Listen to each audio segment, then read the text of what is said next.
Thank you for all your hilarious comments on the last video I made about a gravship that uses 6 grav extenders to be as big a ring as possible, with lots of turrets pointing in. It then lands directly on top of enemy bases, with the grav extenders and the grav engine fitting between the gaps in the enemy settlement buildings. The turrets then go crazy, blasting away at the enemy.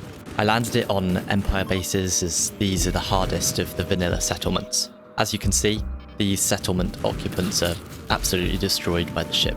There were a few brilliant names for this gravship style that seem to have done best in the comments, and so Clover of Torment, Death Clover, and the Flying Flower of Finality were right up there in my favourites. You were all very creative, and there were so many other hilarious comments. Let's talk about the Clover's main weakness, and it's something you won't have seen in the last video. Lots of bases are impossible to land on. Anything blocking just a single tile of your gravship will prevent you from landing. Luckily, some features like sandbags or the kind of ancient debris mess that you get on the map doesn't block it, but you pretty much need an empty tile around the base to be able to land on it. Any small mountains or other blocking structures will completely stop you.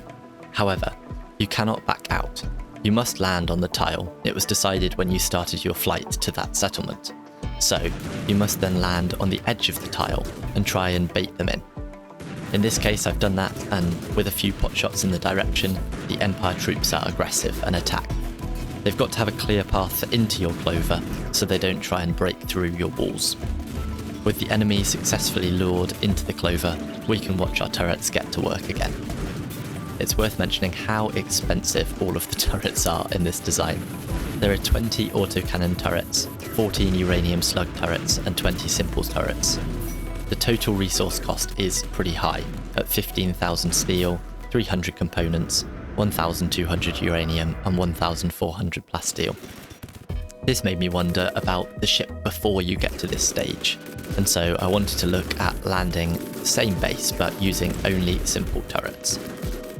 So I've added some barricades so the turrets are a bit safer, and I'll find a new Empire base to land on. Right away, I'm missing the power of our slug turrets and autocannons, but these turrets are getting the job done, but they are admittedly quite a bit slower, and the return fire and melee attacks is actually causing some damage. On most runs with a full Clover of Torment, we don't lose a single turret, whereas here we're losing quite a few. In general, this Clover is clearly a fun idea and a great weapon of war, but it's not leaving much room for, in fact, it's not leaving any room for your colonists to live. So I wanted to look at if we just did one wall of turrets and whether that would be effective against an entire Empire base.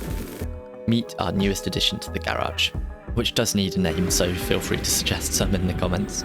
We can land this off to the side of a base, even if the base is tucked in the mountains and would be safe from the normal Clover. So it's easy to attack these harder to reach bases, which is definitely a bonus.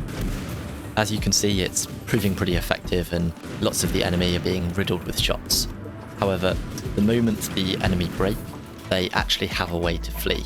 I'm sure your colonists, assuming you were building this up properly, would be able to run out and hunt them down, but giving the enemy a chance of escape is definitely a shame. It's a pretty suitable compromise, given it allows you to have a livable gravship, but is definitely not quite as cool as the Death Clover.